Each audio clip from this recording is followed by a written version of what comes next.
मैं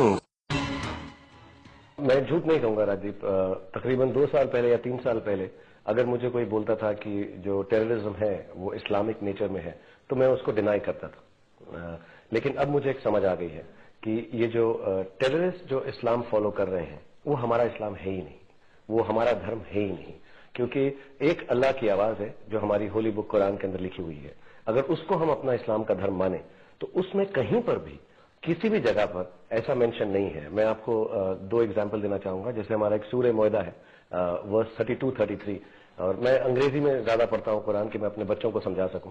उसमें बहुत क्लियरली लिखा हुआ है कि अगर आप मेरे एक इंसान को मुसलमान को नहीं, हिंदू को नहीं, मेरे एक इंसान को हील करते हैं तो आप मेरी पूरी मैनकाइंड को हील करते हैं।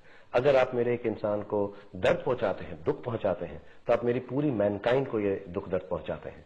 कहीं पर भी इस्लाम के कुरान में, हमारी होली बुक में या प्रॉफिट मोहम्मद में कहीं भी ऐसा नहीं बोला है।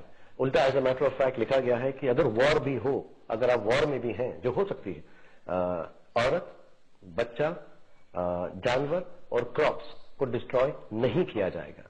और ऐसा इंसान जो करेगा उसको किसी भी तरह से जन्नत नहीं, उल्टा जो खुदा है वो उसके साथ और भी बुरा करेगा। तो ये जो इस्लाम है हमारी आई थिंक अल्लाह की आवाज, अल्लाह की जुबानी है। और दूसरा जो इस्लाम ये लोग फॉलो कर रहे हैं, आई एम सॉरी टू से, मैं किसी के एंटी नहीं जाना चाहता, लेकिन वो मुल्ला की जुबानी है।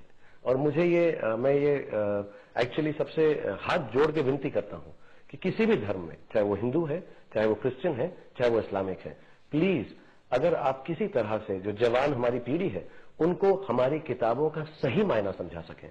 क्योंकि किसी भी किताब में, चाहे गीता है या कुरान है या बाइबल है, कहीं ऐसा नहीं लिखा हुआ कि अगर आप किसी को दुख पहुंचाएंगे तो आपको जन्नत या हेवन या अच्छी जगह पर या खुदा अच्छी तरह से रखेंगे।